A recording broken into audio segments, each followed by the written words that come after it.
Bonjour tout le monde, je m'appelle Ricardo, Canary Lotus sur Instagram, Ravelry, Facebook et YouTube. Et ceci est le 14e épisode de mon podcast créatif, Les Nids du Canard. Pour ceux qui me découvrent, il s'agit d'un podcast dédié aux loisirs créatifs et principalement aux arts du fil, à savoir du tricot, de la couture, de la broderie, de la laine feutrée et de temps en temps un peu de crochet. C'est un podcast qui est censé être enregistré tous les 15 jours, mais comme vous avez pu le constater à l'instant, j'étais un peu malade, beaucoup malade même, puisque ça fait 2 semaines, j'ai passé 2 semaines infernales avec la crève. J'avais pas mal de fièvre, flux nasal, je vous passe des détails, c'est pas forcément très intéressant. Toujours est-il que cette crève va s'impliquer quoi? Pas des tricots pendant 2 semaines, mais vraiment pas des tricots du tout. Donc j'ai pas fait une seule maille depuis une dizaine de jours. Ma première maille elle a été faite hier. Donc j'ai repris enfin un projet que j'avais commencé juste avant de tomber malade. Du coup ça veut dire quoi? Ça veut dire que, contrairement aux habitudes, cette fois-ci, dans les projets finis, il n'y aura pas beaucoup d'éléments. Qui plus est, les rares éléments que j'aurais pu vous montrer, eh bien, ils sont partis pour un swap. Donc, j'ai pas pu vous les montrer en live. Je ferai donc la présentation de ces projets avec des photos. Et puis, j'ai heureusement encore un projet dans ma possession qui doit partir, cela dit en passant, aujourd'hui. Donc, il faut absolument que je vous montre ça aujourd'hui. Autrement, ça sera pareil que les photos. J'enregistre ces podcasts un peu à l'arrache. Ça veut dire que j'ai aucune note. Et ça veut surtout dire que pour le coup, pour la partie Netflix, c'est bien. Je ne sais pas de quoi je vais vous parler. Donc ça sera autant une surprise pour vous que pour moi. Ça dépendra de quoi, ce qui passe par ma tête au moment où je commencerai à enregistrer la section Netflix. Sans plus tarder donc, je vous propose de passer à la partie projet terminé. Et j'espère que ça vous plaira.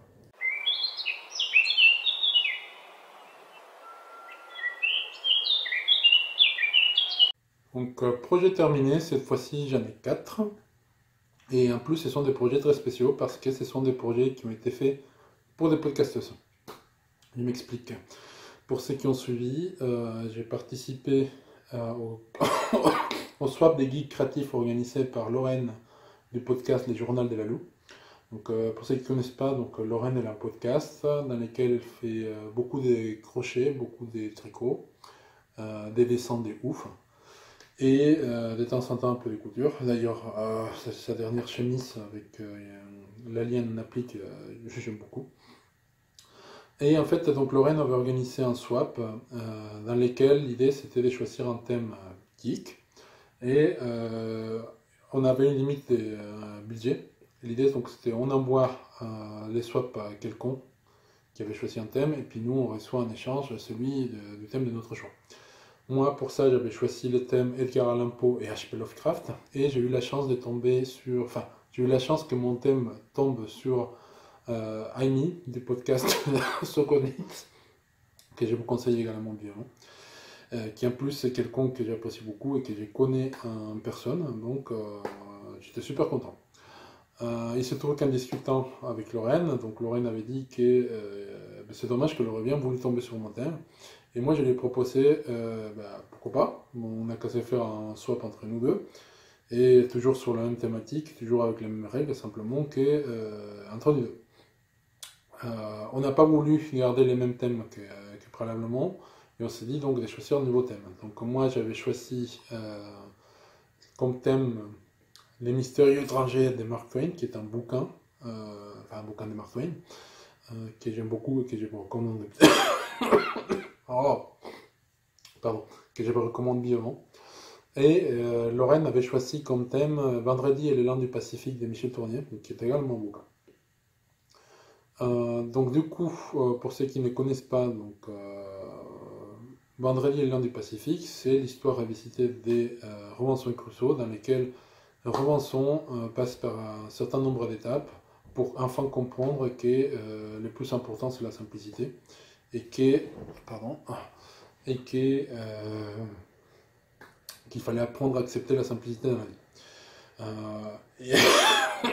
Et donc moi, je voulais utiliser donc, les différentes étapes pour construire mon colis. À la fin, j'ai pas forcément respecté ça parce que j'ai pas trouvé des choses pour chacune des étapes dans le bouquin. Néanmoins, j'en ai gardé deux. La première étant celle où il a un peu une relation un peu amoureuse avec son île et qu'il finit par avoir des mandragores. Ça, j'ai trouvé ça génial. Pourquoi? Parce que Lorraine est une grande fan, non seulement, je suppose, de ses bouquins, mais c'est également des Harry Potter. Et dans Harry Potter, il y a également des mandragores. Par ailleurs, le mandragore est une sorte de créature mystique qui apparaît dans quasiment tout le journal d'Heroic Fantasy. Donc, j'ai trouvé ça très intéressant. J'ai voulu les faire une mandragore. Pour faire la mandragore, je m'étais pris à trois, avec trois techniques différentes, et pour à la fin, on n'a gardé que la dernière.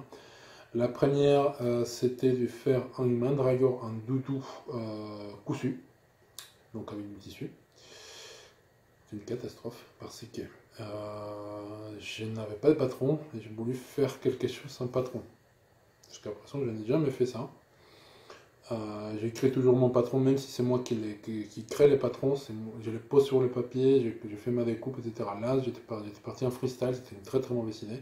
Qui plus est, des petites pièces à la machine, pas terrible. Et après, j'essayais de faire ça à la main, mais alors là, c'était encore pire. Pourquoi? Parce que quand je couds à la main, j'ai fait ça comme un cochon. Autant quand je couds sur des tricots, il n'y a aucun problème, mais alors là, sur du tissu, mais c'est une catastrophe interplanétaire. Donc du coup, c'est une catastrophe, donc excite cette solution. Deuxième solution, deuxième idée que j'ai eue, c'était de faire ça avec de la broderie, mais j'ai jamais réussi à trouver un bouquin qui me convenait, un dessin qui me convenait, donc non plus. J'avais eu comme idée de faire du crochet, mais comme je disais, Lorraine est une grande crocheteuse qui fait des trucs de malade, et moi j'ai clairement pas les niveaux pour faire quelque chose aussi beau qu'elle. Donc mon crochet est toujours assez approximatif, enfin, j'ai fait ça à l'œil, quoi. Je suis aucune grille, je fais ça au feeling. Donc je voulais quelque chose d'un peu différent, et puis bon, elle sait faire vraiment du crochet, donc c'était pas une idée. Au final, donc, j'ai choisi de faire ça en laine feutrée. Comme je vous l'avais indiqué la dernière fois, j'avais acheté un certain nombre de choses chez Issafeltet lors de la fête de la laine à Malakoff. Et j'avais tellement aimé que j'ai commandé d'autres laines feutrées et du matériel pour faire du feutrage à l'aiguille dans une boutique Etsy dont le nom m'échappe, je ne sais plus comment ça s'appelle, mais c'est Felted World, un truc comme ça. Je vous mettrai ça en incrustation de toute façon. Et donc j'ai décidé de faire un mandragore, donc c'était très marrant à faire et ça m'a permis quand même d'expérimenter sur pas mal de choses. La première, c'est qu'en fait la mandragore, donc bon, j'ai fait des feuilles sur la tête, comme vous pouvez les voir dans la photo que j'ai bien de vous incruster. Ça m'a permis de faire des pièces plates avec des pièces rondes, des pièces grosses avec des pièces fines. Essayer un peu tout ce qui était mélange de couleurs. Mélange de couleurs sur lequel je suis clairement pas encore au point. J'ai essayé de faire ça sur le corps pour donner une texture un peu plus terreuse, mais j'ai jamais réussi à faire ce que je voulais faire. Donc du coup j'ai fait des trucs monochrome avec juste une partie verte pour les feuilles et puis le reste c'est du marron clair, enfin sable plutôt, avec du noir pour les cieux. Mais à la base il y a aussi la synchronisation d'autres couleurs qui finalement sont restées uniquement dans les centres que j'ai cachées parce que c'était trop laid. Très très très sympa à faire, j'espère que ça lui a plu. Et le deuxième projet que j'ai fait également pour elle, c'est un sac que vous avez pu voir si vous me suivez sur Instagram, qui est un sac avec des perroquets, des wakamaya. Je ne suis même pas sûr qu'on dise wakamaya, c'est un français, mais bon bref, c'est des perroquets dans la jungle. Donc c'était des tissus que j'avais acheté chez Rascol et avec lesquels je m'étais amusé à faire un sac à fond circulaire, chose que j'avais jamais fait. Donc j'ai fait un nouveau patron pour ça, j'ai expérimenté d'autres choses pour faire des sacs projets, en particulier donc, du passepoil rond, qui était un peu galère à monter mais qui au final c'était plutôt bien réussi. Et surtout, comme il y avait un dessin sur les tissus, j'ai essayé de faire des raccords. Un raccord que j'ai réussi, je crois que je ne sais même pas comment j'ai réussi à faire ça, parce que c'est un raccord vraiment parfait au sens le plus littéral du terme. les sacs est très joli. En plus, j'ai expérimenté sur une nouvelle méthode de fermeture pour les sacs. Au lieu d'utiliser une coulisse, comme on peut voir sur les sacs typiques, donc la coulisse, on fait passer quelque chose, enfin, qu'on s'appelle de la corde ou quelque chose dans les genres dedans, et puis ça permet quand même de fermer, mais ça joue sur la tension qui est à l'intérieur du sac. Et moi, ce que je voulais, ce n'est plus soumettre tension là-dedans, mais d'avoir quelque chose d'extérieur. Du coup, ce que j'ai fait, c'est une bande de fermeture intérieure avec qu'on s'appelle des œillets, sur lesquels j'ai passé une corde et que je pouvais fermer à l'aide d'un fermoir à glissière. C'est plutôt bien réussi. J'espère qu'elle a bien aimé les sacs. En tout cas, moi, je me suis beaucoup amusé, j'ai beaucoup appris en réalisant les deux objets. Et donc, j'ai envoyé un certain nombre d'objets. Donc, je vous mets une photo de tous les colis en entier pour ces fameux thèmes, donc vendredi et les Landes du Pacifique. Les deux autres objets que je vais vous présenter en objet fini, ce sont un châle et un amigurumi, un crochet. Donc tous les deux destinés à une autre personne, une autre podcasteuse, c'est Elodie du podcast Anything Journey, qui j'ai également aussi le plaisir de connaître personnellement, tout comme Sokonitz. En fait, pour ceux qui ont suivi son podcast et qui ne le suivent pas, et ceux qui ne le suivent pas, qu'est-ce que vous faites? Allez voir le podcast, tout comme le podcast de Sokonitz et le podcast de Lorraine. Elodie, elle quitte la région parisienne bientôt, pour des raisons personnelles. Et avec donc, les tricopines du Tricoté Montparnasse, on a décidé de leur organiser quelque chose avec donc, une soirée qui aura lieu aujourd'hui. Donc, d'où aussi mon urgence pour filmer ces podcasts, parce que si je ne filme pas aujourd'hui, eh bien, je ne pourrai plus vous montrer les objets que j'ai fait pour elle. Donc, vous l'aurez compris, pour ceux qui suivent mon podcast assidûment, les fameux châles secrets que j'ai fait pour une collègue, c'est un châle pour une collègue podcasteuse. La podcasteuse, à l'occurrence, c'est un Elodie du podcast Anything Journey. Donc, c'est les châles des Joker and the Thief de Mélanie Berg, que je vous présente ici.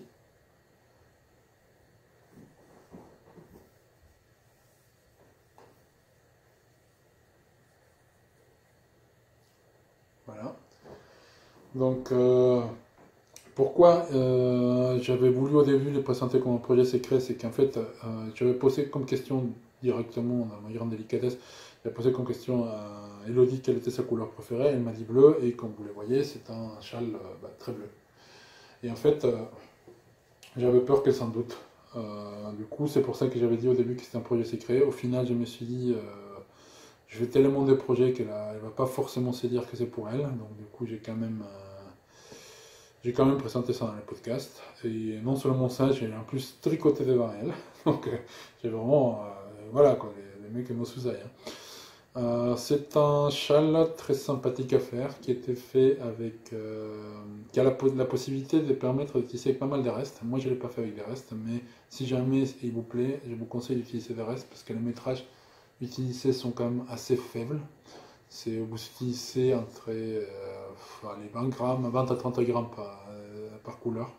Donc, sauf la couleur principale. Donc, en l'occurrence ici, c'est cette noire à paillettes de chez Debonair qui s'appelle Stormy, qui est aussi mon premier écheveau à paillettes que j'ai tricoté. J'ai pas aimé faire tricoter la paillette. Très franchement, je trouve pas ça très intéressant. Et en plus, ça glisse pas bien, et puis ça m'a gratté les mains, enfin bref, c'était pas très agréable. Mais bon, l'effet final est quand même très joli. J'avais un peu peur qu'il déteigne, parce que quand je l'ai frotté dans mes mains, il m'a laissé quand même des traces de noir. Mais en fait, quand j'ai trempé, il n'a pas d'étang dans son poil, donc c'est pas plus mal. Comme couleur, donc il y a cette magnifique bleu très très brillant des chez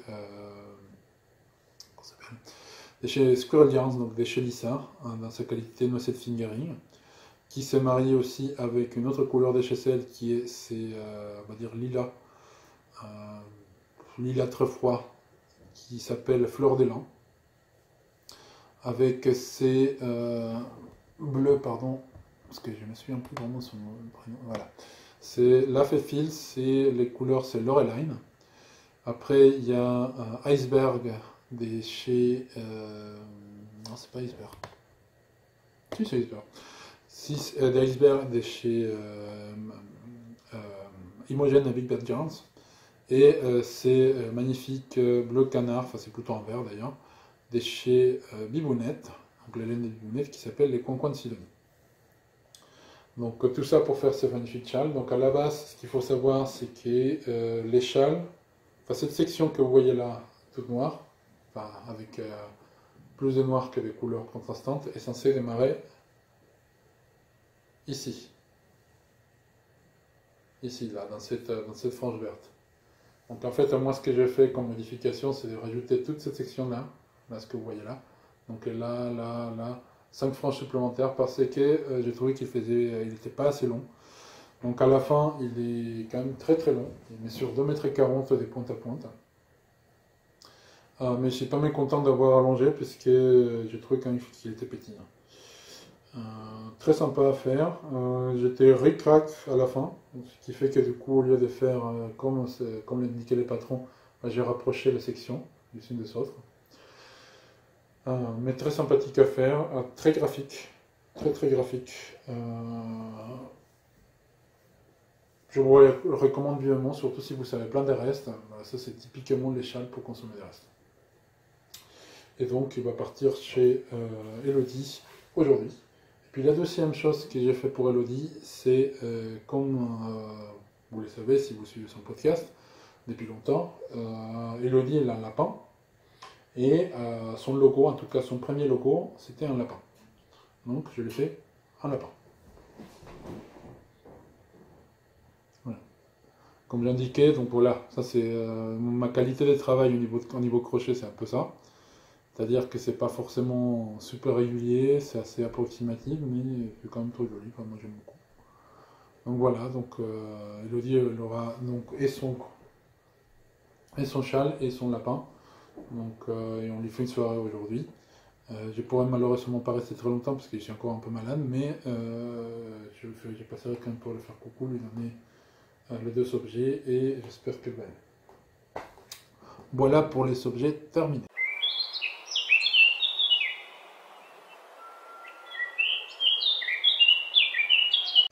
Donc projet en cours, cette fois-ci j'en ai deux. Les premiers et les Ravello d'Isabelle Kremer que voici. Donc en fait j'ai pas touché depuis maintenant 3 mois. Si bien que je me demande si je vais pas tout simplement les froguer. Il est tout froissé, il est tout moche. Pas fan au final de ces modèles. Il m'ennuie beaucoup. Qui plus est, il a les grands problèmes d'avoir. Enfin, les fils que j'ai choisis, je pense que c'est pas une bonne idée. Ces fameux fils en cachemire des Mongolies, ces roses chez Lotus Giants, c'est une vraie plaie à tricoter. Il casse énormément. Je suis pas sûr de l'échantillon. Bref, c'est une catastrophe ce projet. Donc je sais pas si je vais terminer ou pas. Si je termine pas, il sera froqué, et puis je sais pas ce que je vais faire avec Célène. Mais bon, je l'ai fait dans les cadres du CAL ICO organisé par Robin et Pelote que j'ai sponsorisé. D'ailleurs, il faut que je la contacte pour savoir ce que je vais lui envoyer pour les sponsors. J'ai jusqu'à la fin du mois d'avril pour les tricoter, mais en toute franchise, je n'ai aucune envie de les tricoter, donc je pense que je vais tout simplement retirer le projet du CAL. Ça m'arrive pas souvent de les faire, mais là pour le coup, entre la maladie et un projet dont je ne suis pas forcément super convaincu, et bien voilà. Donc ça c'est le premier projet. Et puis le deuxième projet est un projet que j'ai monté juste il y a 2 jours, qui est un projet pour ma femme. Donc j'ai fait l'échantillon. Voilà. C'est un projet que j'ai fait avec de la laine G-Tricote Tricote, qui est une laine canadienne que j'ai achetée à la maison tricotée à l'AEF. Donc c'est une laine, comme dirait Cécile de Que font mes mains, c'est carrément dégueulasse. Donc c'est 45 % alpaga, 25% mérinos, 30% soie, donc j'imagine pas la douceur, vous imaginez pas la douceur des trucs, c'est du beurre quoi.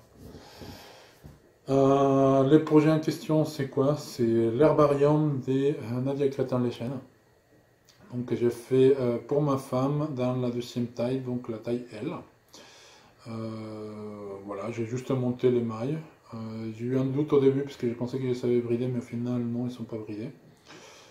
Ça avance doucement, très doucement. Mais bon, j'ai monté ça pour répondre un peu les tricots parce que ça faisait bien 2 semaines que je tricotais pas du tout. Et là, ça avance doucement. Voilà. Oui, voilà. Donc, j'ai pas plus de projets en cours à vous présenter. Donc, je vous propose de passer à la partie Stage and Talk, dans laquelle j'ai quand même un certain nombre de choses à vous raconter, en particulier concernant les différents cas auxquels je participe. A tout de suite.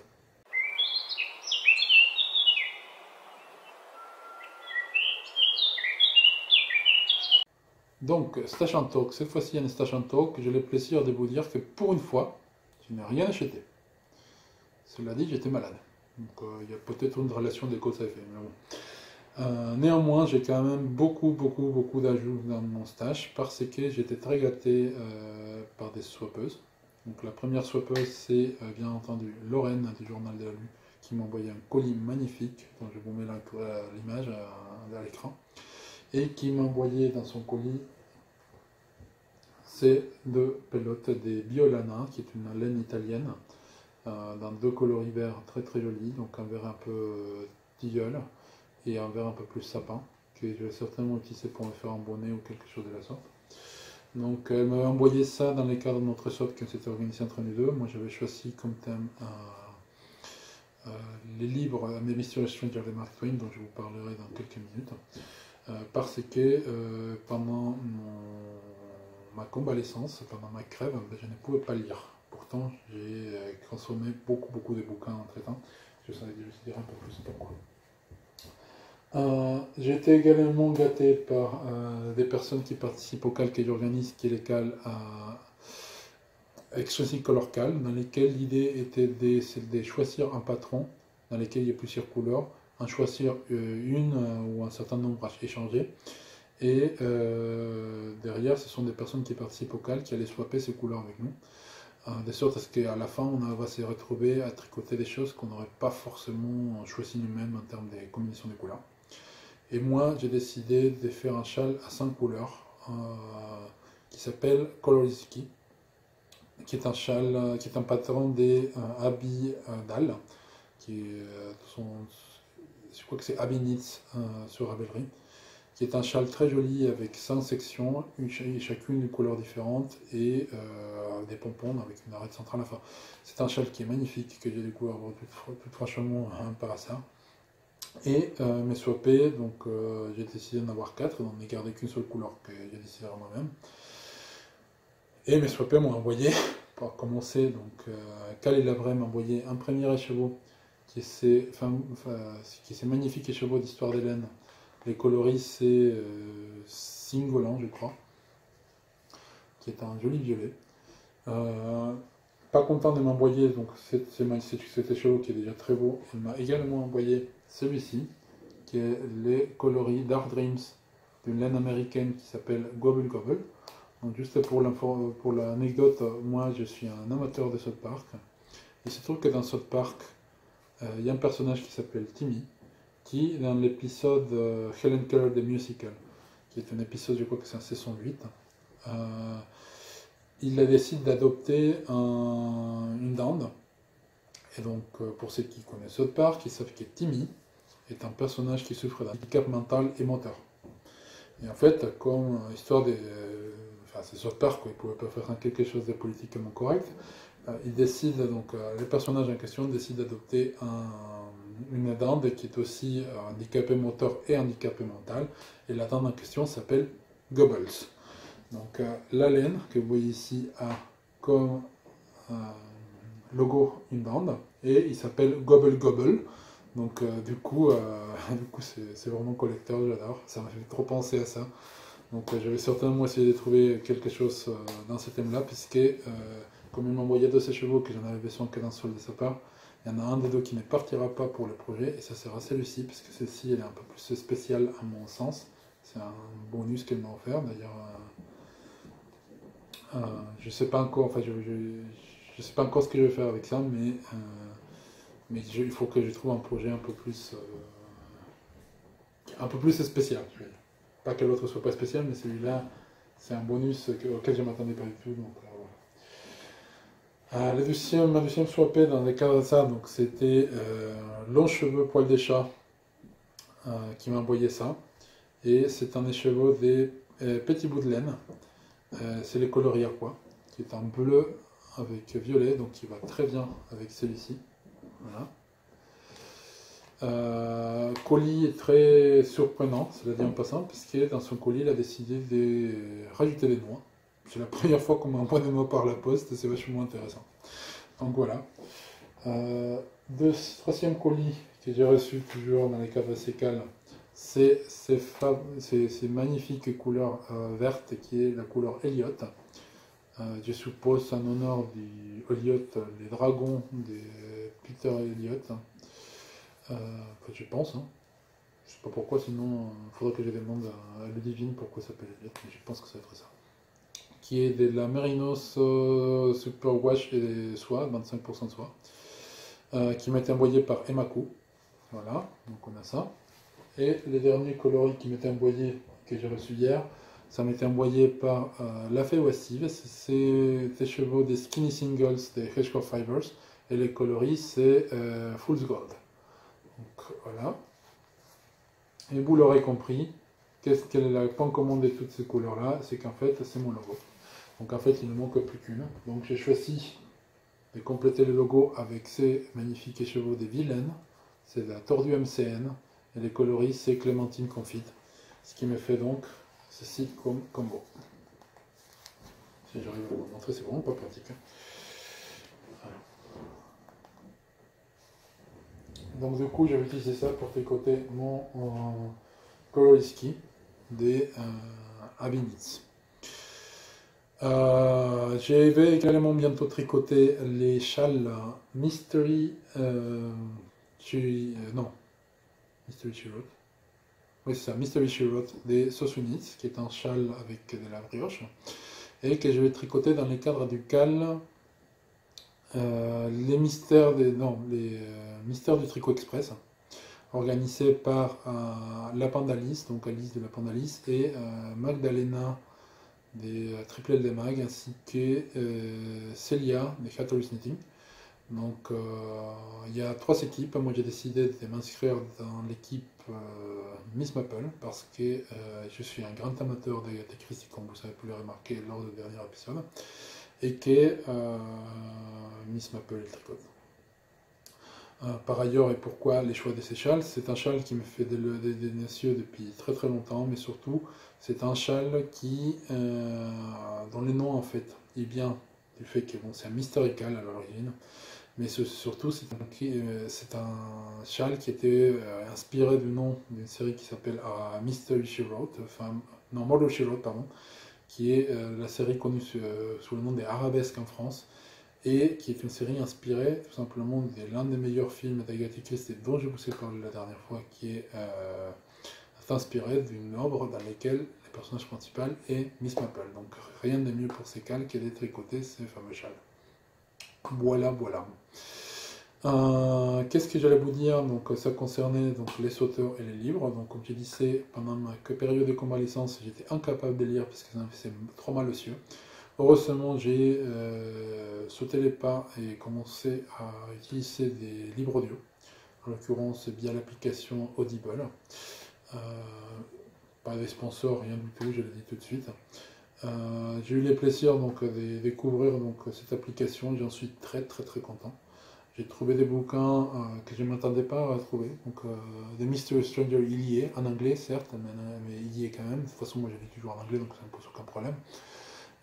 Donc du coup, je l'ai réécouté pour la première fois, et ce qui me compte pour la 10e ou 15e fois que j'ai lu ce bouquin, que j'adore, et que, encore une fois, si vous ne connaissez pas, allez-y. J'adore ces bouquins, et les derniers épisodes du bouquin est juste, c'est la mine d'or des citations par excellence. J'ai aussi l'occasion de renouer avec des auteurs que j'aime beaucoup et que j'ai malheureusement pas l'occasion de lire très souvent parce que ce sont des auteurs latino-américains, difficiles à trouver en France, et pas très connus en France et pas très connus non plus en Amérique latine. Je parle principalement de Horacio Quiroga, qui est un auteur que j'adore et qui écrit des histoires courtes, enfin qui sont dans le domaine du réalisme fantastique, qui peuvent être soit très naïves, donc c'est-à-dire des contes pour enfants, des contes un peu plus romantiques, avec des histoires assez touchantes, ou des choses complètement cinglées, avec très dans la lignée d'Edgar Allan Poe. Donc cet auteur-là, donc c'est Horacio Quiroga, donc comme je disais, et j'ai eu le plaisir de pouvoir écouter pour la première fois un livre que j'avais déjà lu, que j'ai dans ma bibliothèque, que je ne pouvais malheureusement pas lire ça, pendant mon convalescence, qui est le livre, en espagnol c'est Cuentos de amor, de locura y de muerte, et en français ça doit être Contes d'amour, de folie, de mort, peut-être, je sais pas. Je ne sais pas si on peut le trouver en français, ça m'étonnerait que c'était traduit. Toujours est-il que dans Audible, il est disponible en anglais et en espagnol. Si vous parlez un peu d'espagnol, c'est aisément compréhensible. Si vous parlez l'anglais, pareil. Bon, j'espère que cet auteur, si vous ne le connaissiez pas, ça vous donnera un peu envie d'aller le lire. Moi, c'est un auteur qui... ça fait partie encore une fois de mes top 10. Donc allez-y, foncez-y, c'est super. Voilà. Voilà ce que j'avais à vous dire pour la section Stash and Talk. Je propose de passer à la section Netflix, dont je ne connais toujours pas les thèmes. Donc d'ici la prochaine petite vidéo, j'aurai décidé de quoi vous parler. Voilà. Allez, à tout de suite.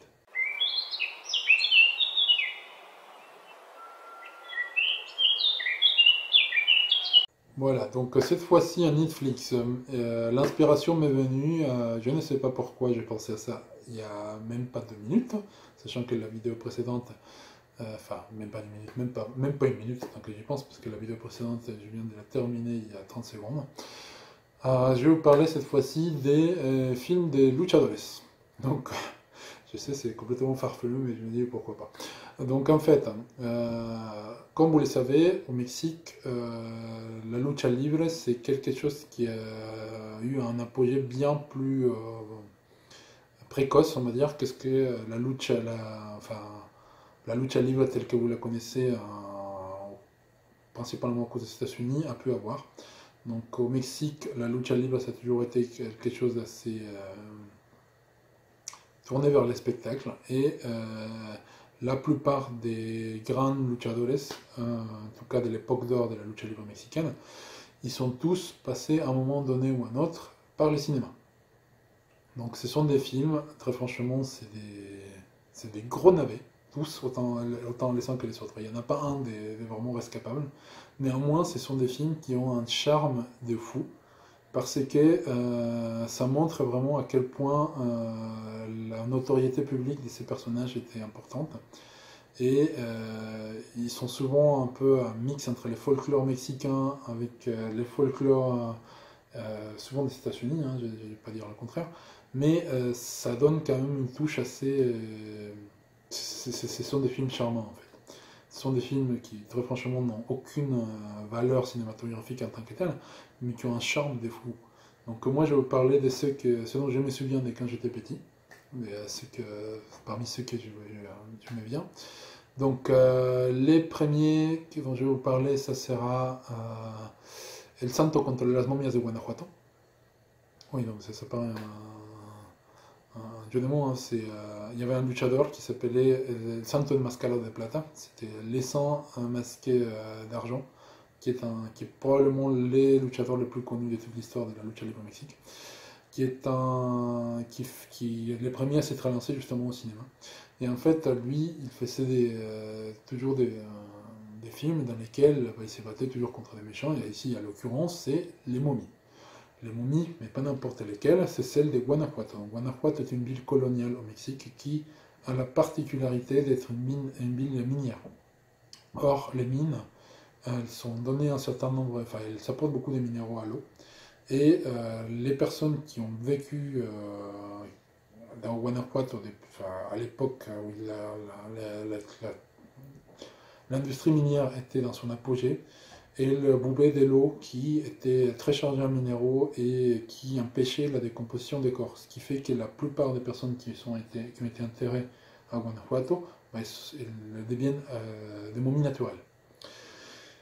Il y a un musée à la ville de Guanajuato, ville que si jamais vous visitez le Mexique, je vous recommande de visiter parce que c'est une ville magnifique. Et il y a un musée, en plus Guanajuato c'est aussi la ville de l'indépendance du Mexique, enfin c'est une ville historique d'une importance majeure au Mexique, mais il y a un musée là-dedans qui expose les momies de Guanajuato. Donc ce sont des personnes qui ont été enterrées à Guanajuato, qui ont été momifiées grâce à l'action de cette eau-là. Et donc, dans les films en question, il s'agit de ces momies qui reviennent à la vie et qui se battent contre El Santo Enmascarado de Plata, et ce qui donne un film qui est très franchement une perle de chez Perle.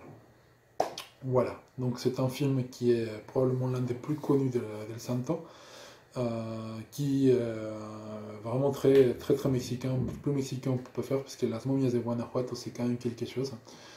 Il y a même des bonbons en forme de momie, c'est tout dire. Hein. Donc c'est vraiment, si n'importe quel gamin au Mexique, il connaît Las Momias de Guanajuato. Voilà. Donc c'est un film de 1972 que je vous recommande à voir si vous pouvez le voir. Il me semble qu'il est en blanc et noir. Voilà. Je ne suis pas sûr que vous puissiez les trouver. Il y en a quelques-uns sur YouTube. Donc si vous cherchez El Santo Enmascarado de Plata, vous avez de fortes chances de pouvoir en trouver quelques-uns. Le deuxième film dont je voulais vous parler, ça va être El Santo y Blue Demon contra los Monstruos, qui est un film de 1969. Celui-ci, non, les deux sont en couleur, qu'est-ce que je raconte. C'est un film avec un autre luchador, en plus de El Santo Enmascarado de Plata, qui s'appelle Blue Demon. Il faut savoir qu'au Mexique, la lucha libre se divise en deux terrains, donc forcément les gentils et les méchants. Mais les gentils sont los técnicos et les autres sont los duros, que je sais plus, ça fait longtemps que je vois pas ça, mais bon. Bref, le Blue Demon c'était un autre qu'on s'appelle des gentils. Et en fait, c'est quelqu'un avec qui El Santo avait l'habitude de faire tandem. Donc dans ces films-là, c'est quoi? C'est tous les films, tous les monstres qu'on peut voir dans les films d'horreur de l'époque d'or du film d'horreur américain, c'est-à-dire Frankenstein, la momie, les loups-garous, Dracula, les monstres du lagon vert, qu'est-ce qu'il y a d'autre? Je crois que c'est tout. Enfin, tous ces monstres-là, ils se battent contre El Santo et Blue Demon, donc encore une perle d'une importance capitale pour l'histoire de la cinématographie internationale, mais qui est malgré tout l'un des films qui marque la vie d'un gamin quand on le regarde. Donc voilà, encore un si vous voulez le voir et que je vous conseille juste pour l'histoire Et je vais vous parler aussi d'un autre qui serait... je vais vous parler d'un autre qui serait plus une parodie justement de ce genre de film. Ça va être plutôt Nacho Libre, qui est pour le coup beaucoup plus récent et qui n'est pas du tout un film mexicain, qui est un film de 2006 et qui répond un peu à cette culture, c'est avec Joe Black, et qui prend un peu cette culture de luchador et qui en fait un film, c'est une comédie, hein, c'est Joe Black, on va dire, que je vous conseille de voir, qui est assez marrant quand même, et qui se fout bien de la gueule de cette culture pour les luchadors qu'on a pu avoir au Mexique. Donc j'espère que cette section, malgré son contenu quelque peu loufoque, puisse être de votre intérêt.